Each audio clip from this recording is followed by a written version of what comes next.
Hi, I'm Kinsey, and this is Culture Journey.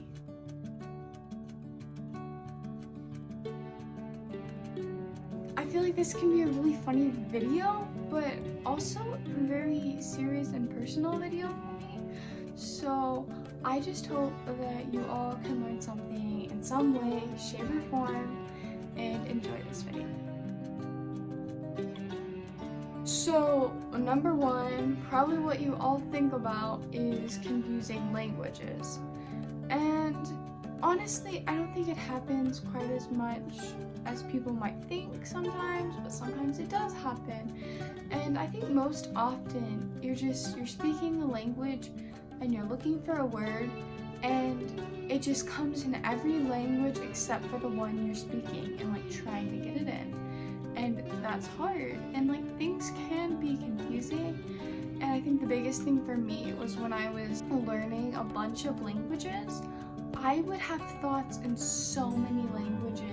Just realizing that the more words you learn, the more words you know and are in your brain, and things can get lost up there and confusing sometimes. And it happens, and that's okay.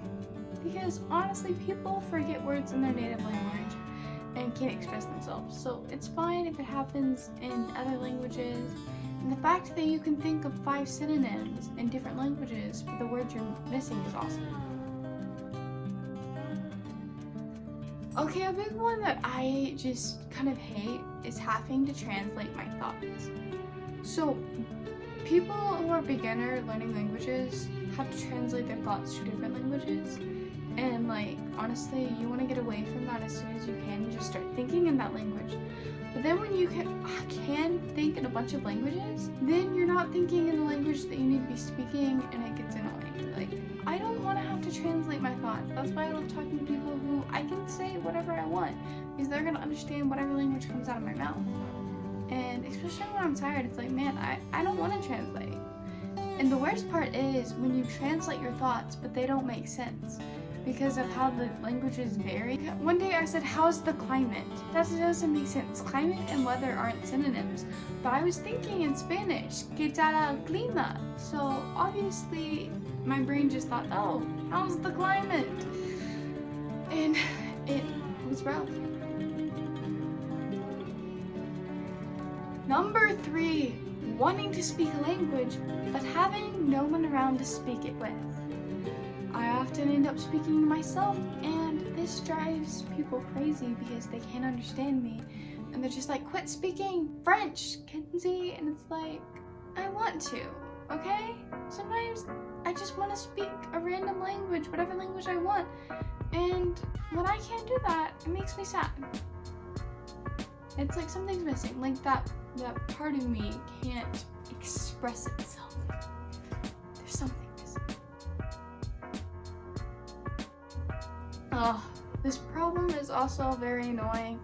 Number 4, people overestimating or exaggerating your language abilities and bragging about you. Like, y'all, I love when people like tell me I'm doing a good job, but like every time they introduce me to someone, oh, she knows all these languages and blah blah blah blah, and she's so amazing and she can speak them fluently. It's like, y'all, calm down. Like, I don't know.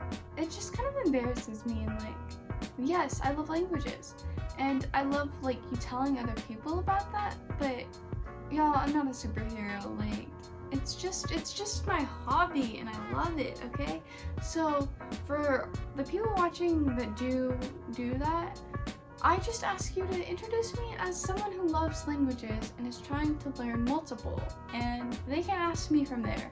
You don't have to overplay my abilities, or I know I might be amazing to you, but y'all, to me, I'm just a humble language learner with so much to go. Don't embarrass me. Number 5, people thinking you're bragging. For example, me telling someone that I got over 100 in my college Spanish 2 class last year might sound like bragging. But y'all, I already spoke Spanish and it wasn't that hard of a class and I worked hard. So of course I got over 100. Like, they offered extra credit and I did it. Talking about languages and like speaking multiple and doing a good job, like, I'm not trying to brag, I'm just telling you about my life. And I think it seems like bragging because people can't relate sometimes, and that's hard. But I'm not trying to brag, I'm not. Number 6, having trouble connecting with monolinguals. This might sound stupid. Languages are supposed to bridge gaps, not create them. But I think part of it is just language learning such a big part of my life, my hobby, and like what I like to do, that when other people don't have that passion, it's hard for me to connect with them. Should you be aware of that? Oh, number 7, y'all, not being able to share videos, books, or memes with your friends. Like, you see something really funny or something inspirational, something just amazing, you want to share it with someone. And sometimes the friends you want to share it with isn't going to be able to understand it, isn't going to think it's funny, and that's just hard, okay? I think that's why it's important to have friends for like every language you speak, so you can have someone to share it with. But ultimately, like, I think the closer you get with someone, like, the more you want to share everything with them. And when they don't understand a language that you speak and you can't, it's just hard, okay? It's just hard. Okay, this one's really funny, and I'm not sure if I'm like the only one who does it, so y'all please let me know.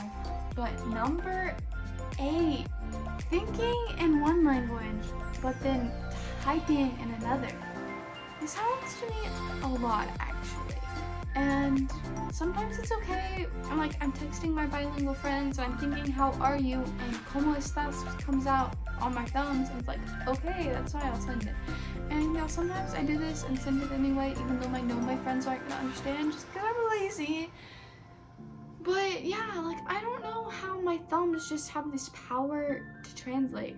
But I think honestly it's probably because language isn't words, it's like ideas. And so, like, emotions. And so my thumbs knew what I wanted to say. They just got confused what language I wanted to say it in. And like, obviously I type both how are you and como estas all the time. So it just, I don't know.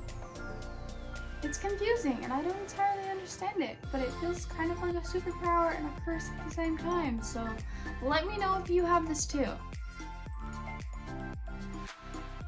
This one is like amazing and stupid at the same time, but number 9, understanding a language but not knowing what language it is. Like, having no idea. This happens quite a bit. And it can be reading, it can be listening, it can be just about anything. Honestly, it happens most to me with like Latin languages. But like, for me, when I hear or see a language, my first thought is not what language this is. My first thought is just trying to understand what it says. So one time I read this whole paragraph of Portuguese and I thought it was Spanish. I don't know, because I understood it and I was just reading along. One of my friends told me, it's like, that's Portuguese. And I'm like, okay.